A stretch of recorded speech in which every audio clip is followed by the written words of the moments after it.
It's not about black and white. It's about that white player and that black player. Why? Because of the history that they had before they came to the WNBA. You see, it was all instigated. If Angel Reese was never in Caitlin Clark's face, taunting her the way that she did when they mimicking what Caitlin Clark was doing to numerous opponents en route to the Final Four. And then Angel Reese and LSU bust their living you know what at that particular moment in time. And Angel Reese was in her face chirping at her the way that she did. It would have never gotten. Stephen A. Smith just went scorched earth on Angel Reese following the Caitlin Clark racial slur controversy, and ESPN might need more than a mop to clean up the fallout. What did Angel actually say? Why is Stephen A. coming in hot like a fire-breathing sports dragon? And how did a basketball moment explode into a full-on cultural flashpoint? If you thought the drama on the court was intense, wait until you hear Stephen A.'s take. This isn't just a clapback. It's a full-on slam dunk of outrage. Let's break it down. Fortunately, it comes with the crown. I got to push back on you a little bit. Okay. I think you're being a little bit too PC. Let's call it what it is. I am not trying to say that she should be criticized or she is wrong. What I'm saying is by pulling it down, clearly you felt there was something wrong with it. Now, yes, you are 22. Yes, you are young. And there's a lot of things that we didn't want people to know about when we were her age. Fair enough, especially me, okay? Because I'm 30 plus years removed from that age. I got that part. There was no social media then or whatever. But here's my point to you. She knows this social media. She is not dumb. She's quite a brilliant young lady. Nor am I going to take my eyes off of what transpires with the WNBA over the next 2 weeks while Caitlin Clark is out with the quad strain. And the reason why is because, let me tell you something right now. I'm not going to go to word hate. I'm not going to be out there like RG3 was saying that Angel Reese hates Caitlin Clark or other players hate Caitlin Clark. But I will say this. I don't think it's specific about Caitlin Clark. I think it's what Caitlin Clark represents. Stephen A. Smith didn't just criticize Angel Reese. He dragged her like overstuffed luggage through TSA, with a bomb-sniffing dog losing its mind behind him. The man came armed. Receipts, backup receipts, and what sounded like a televised dissertation. You'd think Angel had committed a felony, not just fumbled a moment in the middle of a slur scandal. But Stephen A. came in blazing, hotter than a Popeye's biscuit nuked on high. Eyebrows so furrowed they needed their own area code. Was a basketball play. You understand?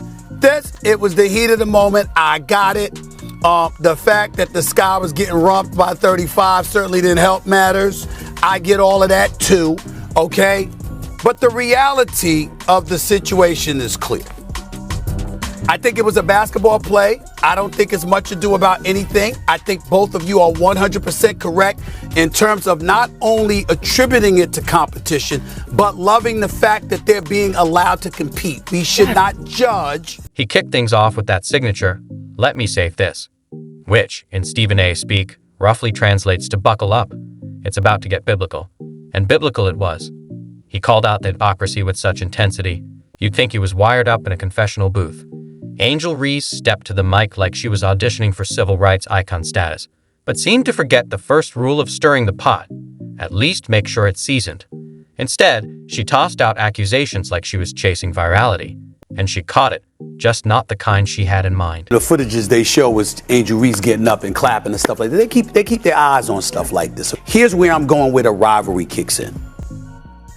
Angel Reese, the reason why obviously the whole Caitlin Clark Angel Reese thing happened was because when they met in the NCAA tournament in 2023, when Angel Reese was doing all of this, because Caitlin Clark had been doing that to her opponents when she got the best of them. So Angel Reese and LSU got the best of her, and that's what she did, unapologetic. Stephen A. questioned everything. The timing, the tone, the delivery, and whether Angel Reese had been watching Real Housewives reruns instead of practicing free throws. He sliced through the drama with surgical precision, but somehow made it feel like a full-on roast. "You got a problem with Caitlin Clark," he said. "Then show her on the court, not on a podcast like you're auditioning for love and basketball." Two wars going on, and the way he said, Twitter made it sound like he was describing a crime scene. Balled at Iowa in college. She's balled since she's been in the NBA. She came into the league last year with no break whatsoever between the college game and the pro game and did her thing. Ended up as an all-star, ended up being fourth in the league in MVP voting, was the clear winner for Rookie of the Year. No competition whatsoever in that regard when it was really all said and done. We know what she brings to the table. And you know Stephen A. He didn't stop at Angel Reese. Oh no, once he catches the scent of inconsistency, he transforms into a rhetorical bloodhound with a personal vendetta. He lit up the entire ecosystem of performative outrage like it was his civic duty. Suddenly, this wasn't just about one player. It became an indictment of a whole generation. Athletes chasing clout, fans cooked on narratives, commentators chasing clicks, and keyboard crusaders more fluent in hashtags than box scores. Robinson of the WNBA will be Caitlin Clark. If she stays healthy, there's a group of them that would hope for her to be out. But why do you say she's going to be the Jackie Robinson of the WNBA? Well, it's not like she's the first white girl. She's not the first white girl, but she's the first white superstar at the levels where she's scoring these, the threes she's shooting. She's like a Steph Curry. She's the first actual superstar that people care. When's the last time we watched like college basketball? If I told you, tell me the greatest college basketball female basketball players last 30 years, and you watch I know her, she's our meat, but you look at some of these names, you see some of these people on. Stephen A. dissected the double standards with surgical precision, tearing into the selective outrage crowd like they handed him a highlight reel of their own hypocrisy. Angel Reese caught the heat, but the flamethrower didn't stop there. He turned it on a whole culture of distraction, where identity politics masks bad sportsmanship, missed shots, and clout chasing disguised as commentary. Somewhere, Skip Bayless was probably scribbling notes, muttering, "That's how you preach without a pulpit." Stephen A. became the booming voice of basketball morality, not with calm reflection, but with the volume and intensity of a man trying to shake the nonsense loose. He wasn't just mad, he was disappointed. And in his world, that's a judgment just short of spiritual intervention. Actually feel bad for Angel Reese at this point, and it has nothing to do with like how she's handled herself or anything. It's just simply Caitlin Clark is so much better than Angel Reese at basketball that it doesn't feel fair. Yeah, I think Angel Reese is struggling with the fact that Caitlin Clark is better at her best thing than she is. Well, she's better at everything. And she had a triple-double. She's tied for the third most triple-doubles in WNBA history, and she's played 50 games. Yeah. By the time Stephen A. finished, he'd forced the entire sports world to face its contradictions. Fans, media, players, no one was safe. He didn't just drop the mic, he threw it into orbit. This wasn't basketball analysis anymore. It was an exorcism of hypocrisy fueled by pure energy. You could hear ESPN nervously hitting the delay button, but it was too late. Stephen A. had spoken, and beneath the drama was a harsh truth.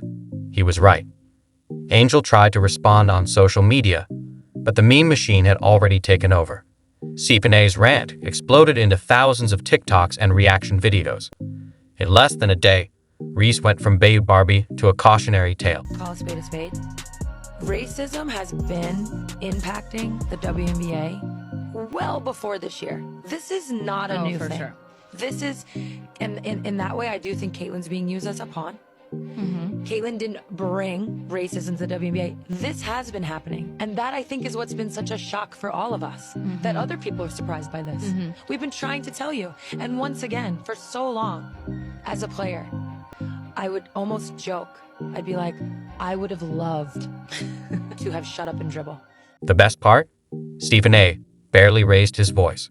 When he gets quiet, that's when he means business. Calm before the storm. 1 minute he's breaking down big issues. The next he's comparing Caitlin Clark's jump shot to Beyoncé at Coachella. And it works. But the real twist, Caitlin Clark is just out there playing, scoring 20-plus points, and somehow living rent-free in half the WNBA's heads. No deposit, no bills, just their insecurities on full display. She didn't just show up to play, she showed up to shake things up. Clark's drawing new fans and headlines the league needs, but some vets react more like, who does she think she is? It's Mean Girls locker room vibes, with Caitlin as the hated new transfer, who doesn't need a spotlight to shine. This is obviously and clearly taking too much heat because I believe a lot of people are using this situation as a cover for their innate vitriol and maybe their innate kind of racism or racial tension or racial misunderstanding. And now that they have been given a reason, at least the reason that they're going to try to take, which is Angel Reese reacting to Caitlin Clark's foul, now this is their opportunity to say what they always wanted to say, but they needed a mask to put on to cover up the innate, whether it's racism or the innate prejudice or just the innate hate that they have for Angel Reese and the ways in which she carries herself. That's my issue with it. Let's be real. Caitlin Clark has the it factor, Steph Curry's range, Midwestern charm, and a jump shot that leaves defenders chasing ghosts. If she weren't white, this would be celebrated. But because she is, and because she's getting attention like never before, we're stuck with think pieces, awkward tweets, and vets downplaying her highlights. Note, that was an earthquake, and some ankles are still rattled. The Leeds legends, Swoops, Leslie, Catching, built this house from nothing. Caitlin didn't tear it down. She added a new wing. Yet some players act like she's squatting in their space. This isn't just criticism. It's internalized racism, often hidden even from those doing it. What we see is pure resentment. The WNBA has been increasing in revenue way before Caitlin Clark was even thought of. Also, there have been a lot of women in this industry and in the WNBA specifically who have been fighting and advocating for changes in the league way before Caitlin Clark even stepped foot in it. Yes, jealousy is a natural reaction and it's a natural emotion and it exists whether people want to own up to it or not. And are there people across both male and female who may have animosity towards Caitlin Clark for the attention and the awareness and the pedestal that she has been put on? Sure. To lump all women together just further perpetuates this narrative that women are unable to be happy for other women. And as a woman, I find that insulting because when your head coach came out with a statement today saying she announces all the racism that some people have felt in this league, players, trolls online, all those things, as one of the biggest stars in this league, what are your thoughts on the things not only your teammates have to endure, but just the entire league? And obviously, you spoke on this before, but just now that your coach and your GM are talking about it as well. Yeah, it's definitely upsetting. I don't think nobody in our league should be facing any sort of racism, hurtful, disrespectful, hateful comments and threats. Those aren't fans, those are trolls, and it's a real disservice to the people in our league, the organization, the WNBA. But there are a lot of really good fans, whether they've been fans for 20 plus years or whether they're new fans in our league.